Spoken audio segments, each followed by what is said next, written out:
95% of the mass of the universe is dark energy or dark matter that we don't have a way of even measuring, of even looking at. Yep. But potentially that is the quantum field.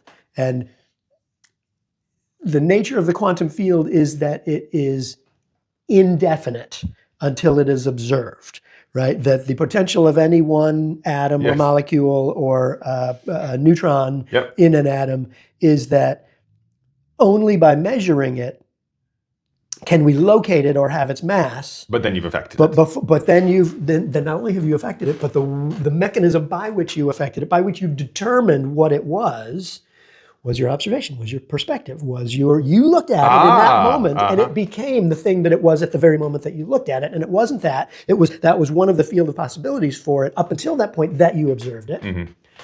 And that this also sort of describes the mechanics by which we can affect our material reality by observing it at a particular point in time, or by believing that it is going to be in a particular location with a particular mass at a particular time.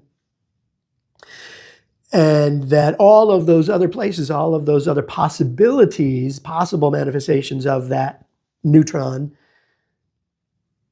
are dark matter, right? They don't exist until they're actually observed, until they're sort of locked into one position by the observation of one observer.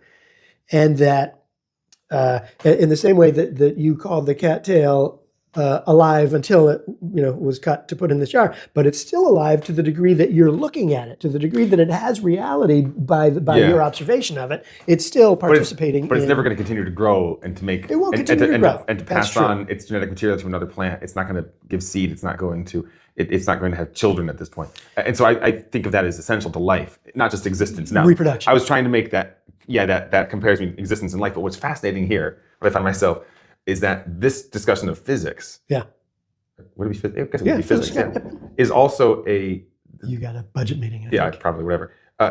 This discussion of physics is also what a discussion, similar discussions in the philosophy of aesthetics, in that artists, in discussing their art or their craft, it has in the philosophy of aesthetics, a piece of artwork has a life very different from that which created it.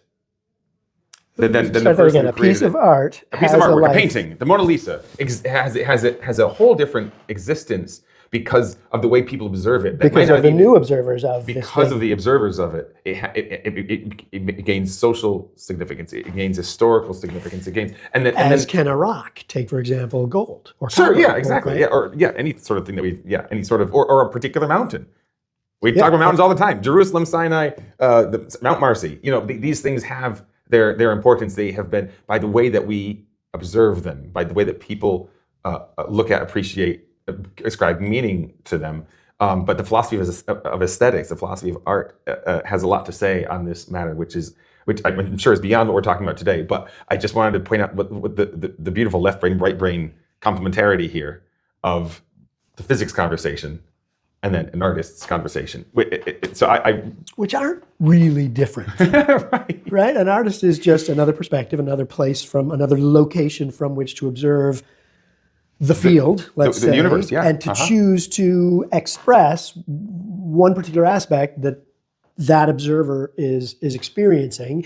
So for instance, the Van Gogh stuff, because he had whatever problems that he had, made him paint things the way he saw them. Yep. Mm-hmm. And we all look at them as, wow, that's so expressive in a particular way. And really, he's just accurately noting down what he saw because he didn't see very well. And for us to put that, to allow his contributions to the conversation to not Change be squashed, us. To be exactly. Not during his lifetime. Right, not during his lifetime, but to allow his contributions to be part of the great conversation of all humanity, in a way, in the way that we have these, including this conversation, so as to come to a better understanding of each other and of the universe and of, I would say, God's purposes for us all. I think that's part of the reason I say yes to whoever calls, because it's an opportunity to have these sorts of conversations. So thank you. All right.